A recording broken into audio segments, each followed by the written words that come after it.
Sonic Adventure, Sonic the Hedgehog, naturally is a game about moving at relatively high speeds, but do you ever really stop to smell the roses, to lick the grass, perhaps?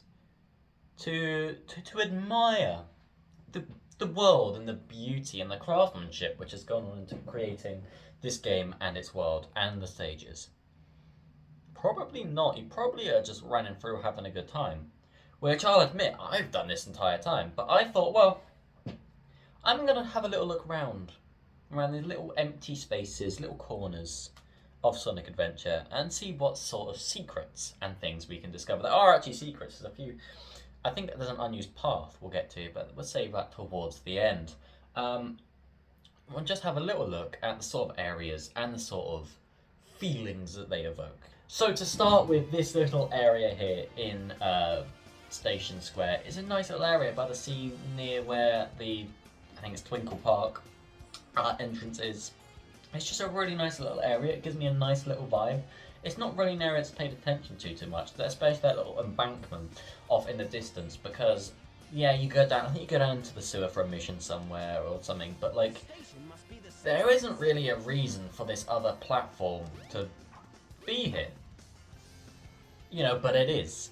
And sort of the question is, why is this thing here? You know, what purpose does this serve? You know, I like looking up at the sky, and the just neon sort of blue kind of elevates that effect even more to this. Something I did want to mention is the sort of, there's a weird grate texture on the roof or the ceiling like that bit.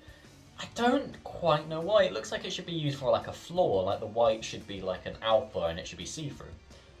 But it's not.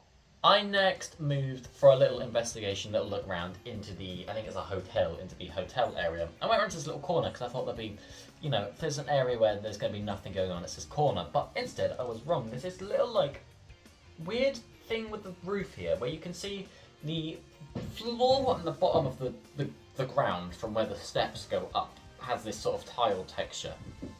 But then that tile also continues onto this area of roof, which is just slightly higher. And I have no idea why that bit's higher or why it shares the same texture as the floor, because the ceiling of the hotel is this wood panelled sort of thing, and the floor is a completely different thing as well. This is, you know, the only place I could find this texture was on the stairs and there. It's interesting as to why that decision was made and to why the roof is a slightly different height. The stairs go up to there, and then this roof level is there, but then the actual roof level is up here. So what was the point of having this little square? I think it's quite interesting. Also, I had a look at these little plinths that are dotted around the place. Quite intrigued by them, I'll be honest. You know, what is the purpose of them? Why were they modelled? Why, you know, there was a conscious decision to model these things, to place them in the game and to put them here. What purpose do they serve? Are they lights? Are they supposed to be lights? Or ornaments? Or what are they? Following on for this, I went to the train station for a little look around the train station and discovered the roof was glass. And this isn't a sort of secret or something that's hidden around. This is just like a thing. But obviously, as a lot of people know, you can actually look out along the train tracks and you can see there's just nothingness and the train track just ends. There you can see the casino from the outside, so I was like, well, if I go outside, I'll be able to see where that goes and see it just stop in the air, surely, right? Well, the answer to that is no. You can actually see where the train goes out, but it appears to like go further than what it looks like from inside the actual station. And it like goes into a building, so it's like a little tunnel or something. I'm not really quite sure. I couldn't quite work out the depth on it either and the scale of it. But it looks like it just goes into a building. You can't see these buildings whilst you're inside the actual train station, so clearly they're cold out, and that's for one of two reasons. One, they didn't want you to be able to, they decided they'd rather have it look like it just ended rather than having you see it ploughing into a building. Or two, they had to just cull out a lot of the buildings because the Dreamcast would have exploded trying to render everything. Heading over to the Mystic Ruins next, the first place I wanted to actually check out was, again, similarly to Station Square, it's the train tunnel. It just disappears into this endless tunnel wherever it goes around the corner. That's to be expected. Just to try and get it be out of view. And I thought, well, they put all that effort into making those buildings. They didn't really put much effort into the train before, I'll admit, but they put the effort into all of those buildings. So I thought, well, what if that does go somewhere? So I go have a little look, but the mountain just goes on and it just ends. So I don't know where that train's going, but the mountain does in fact end.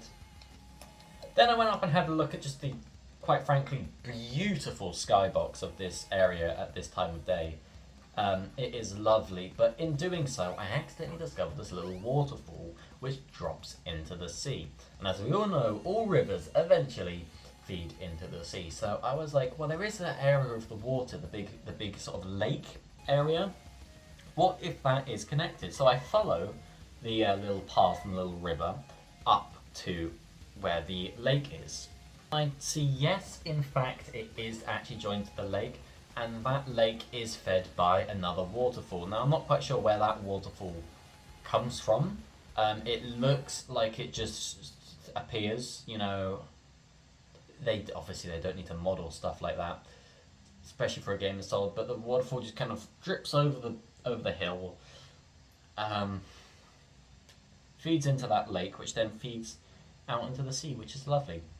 Next, I went over to an actual stage, and here in whatever that Emerald Coast, whatever it's called, the actual buildings of the hotel, on the bottom floor, they have rooms inside. Now they have weird like shutters on all the windows. It looks like, but inside, I'm not sure if they're supposed to be pictures or shutters or like air vents or what, but they have a one on each wall, which was quite an intriguing thing to see. But you know, this sort of detail is not necessary because you're likely going to go, you're going to just zoom along. You're not going to look at there inside those buildings, but they've actually bothered to make little rooms and all of the inside of the buildings. It's, you know, people were gassing up Spider-Man in 2018 when it did a similar thing. It did it in a different way, but it did a similar thing. This game's 20 years older than that. It's 20 years older than that, and it did it too. So, you know, gas up the real GOAT Sonic Adventure. I just kind of went to because it's quite nice, but I discovered there is a very, very strong lens effect that I've never noticed before. There is a bit later in the level I did actually see it is there, and the camera's like, and then you fly past it. But I've never actually stopped to pay attention to that lens flare, and again, it's just those sort of details which, like, are very interesting. There's a monkey. Heading over to Windy Valley next. Now, I've got a bit of a Windy Valley myself, but that's a story for another day. You drop into this area, and of course, the first thing I want to do was look behind, because, like, obviously, you're going to run straight forward. You're going to start the stage, you're going to run straight forward. But what details and developer things have they left behind to help, you know, just in case I came along and go, well, what if I look the other way? Well, there is actually just a dead end to the path that you're in. But there is a little opening to the right here. There's nothing there at all. There's no items to collect. But you can actually have a little look out there, and you can see that they have modelled different other buildings and terrains right the way in the backdrop that you never get to. So that makes me wonder if that was an old version of the stage or an old start to the stage, and maybe you drop through the start area a bit later, but you don't go there to begin with. And there is another piece of evidence that does back up this thing a bit later on. But like, it's just really interesting, I think, how there's this little extra section of terrain that you just never see. You never ever see that, you know? There's no way you'd see that unless you were me and you looked out there. So I think a bit of evidence we're going to see in a minute will back up the claim that yes, this is in fact an alternate start to the stage, or at least an alternate path to the stage. You can see here, you can see these platforms all along there, and it looks like they come out from a cave, which you can see just about on the top. There is a little cave there that looks like it comes out, and they've all got paths on, so maybe you'd homing attack or run along the wind to get to this path. There's no way to get there. I tried and I tried and I tried. There's invisible walls, there's blockades, there's just like a force which pushes you away. You can't get over to that area. There's a fallen down bridge, you know, you cannot get over to that area. And it feels like you should, or at least at one point in time you did. So I'm honestly thinking this is either an alternate path, which was cut, or it's an alternate start to the stage, which they just changed. Or, you know, you start further back, maybe the path branches into two. One, it takes you the way we go now. The other, it takes you onto that path, and they both converge just before the tornado. But I think that's a really, really nice and interesting find that I haven't really heard anyone talk about before. I've never heard it mentioned. Maybe that's just me, but yeah. This stuff like this that I absolutely love in games, and you can see sort of remnants of how they were built, or remnants with ideas that developers had, plans that they'd had that didn't quite come to fruition. And you can see that leftover vision that they had. It's just really interesting. It's just really, really. It also might just be a coincidence, and they're just some platforms they wanted. Right, we are in Speed Highway now, and I noticed it had a little glass roof, which you don't really see when you begin, you just run off. It has a little glass roof, and you can see the beautiful skybox and the beautiful stars above your head. It does actually loop a lot. You can actually see like a loop of them all the time, but that's not that's not the point. So I just wanted to have a little stop and a little look around at some of the paths, and you can see, these winding paths, and I think it is actually really beautiful. You can see how it's sort of, everything's constructed and built together. Because ordinarily, you would never, ever, ever see something like this. You just run through and think this is the level. But would you ever stop to look at all the buildings and why the buildings are in the exact places they are to join up the paths in the way they do, and how the paths curve round and intertwine each other like spaghetti? I think it's a really, really interesting little thing. And again, it sort of goes back to that idea of the remnants of different thoughts and feelings. There are these little, I'm not sure what they are, like circle things. I assume they're like lights, because this is at the helipad where the helicopter is. I assume it is like little lights to mark out on top of the building, almost like a runway, but not. To mark out top of the building that this is a helipad. If you're flying a helicopter at night time, which this one is, you'll be able to see these lights and go, okay, this is the area in which I am going to land my helicopter. But, they didn't need to model something like that. Who, apart from me and the person which made the model, would have ever noticed that? Because I'm guessing you've never ever paid attention to them. After the section where you run down the building and you get into this little area, ordinarily you just jump straight through the room. But again, if you ever stop to have a look around this room, it looks like a little waiting room or a train station or something. There's these plants on the walls, there's chairs, there's advertisements, shiny, shiny plastic chairs, little lamps on the walls. But this is sort of, you'd see this bit from the angle anyway. What you would never, ever, ever see is what I'm about to show you. And there's actually the chairs on the other side of the room as well. And of course this is to be expected. But you think they just mirror the room over. Well, they haven't just mirrored the room over, because the adverts are different. So, it was an intentional choice to have these chairs be placed on the other side as well, even though you can never see them. And it's sort of things like that that make you, I guess, understand the fact that video games are art in, while it's not really that artistic and that mind-blowing of a sort of thing, like there's chairs that side of the room, there's chairs this side of the room, you would never ever see the chairs this side of the room unless you're like me and doing something stupid like this. It's the sort of care and attention which the developers put in that you can physically see in things like this, which I absolutely love about video games, and why sometimes you do need to stop and lick the grass. Now, ordinarily, when you run through here, you'd be met straight with a loading screen, but if you go just before the loading screen starts, you can actually see there's stairs which go down the hallway. And from an ordinary camera perspective, when you go in and you run through, you don't see the stairs. But there is actually stairs there, and again, that's another thing which links back to what I was saying about the chairs, and it's just detail for detail's sake. Here, we see an absolutely gorgeous, skybox. I mean, very low resolution, but this sort of vibe is perfect. Sonic Adventure is the game for vibes, if you like vibes. Who's noticed these adverts? I noticed the ones that have Chow on. You can't see them normally. You wouldn't see the ones which have Chow on.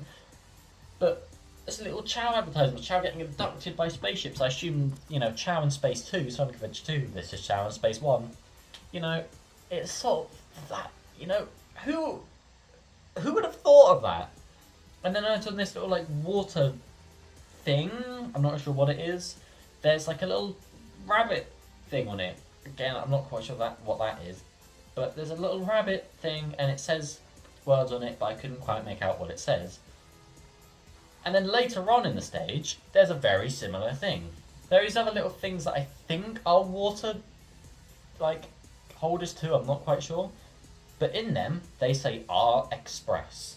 What does R Express mean? I don't know, but it was chosen for that to say R Express. Somebody made that, it got approved saying R Express. Now maybe it's the first thing developers thought of. Maybe it means something greater. Maybe that will change the world. I don't know.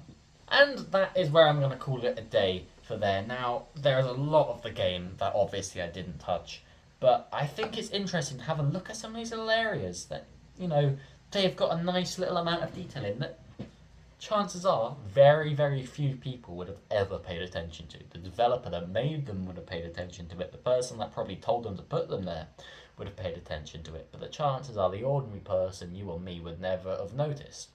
Right? We would never have noticed. Even if the chairs, going back to the chairs, if the chairs went on the other end of the room, would you have ever noticed that? Ordinarily playing, no. Even looking around like I did, probably wouldn't have noticed. But that's the thing I love about video games, and especially slowing down, stopping. Especially, you see it a lot more in older video games because they're a lot more limited. They could have a lot less things.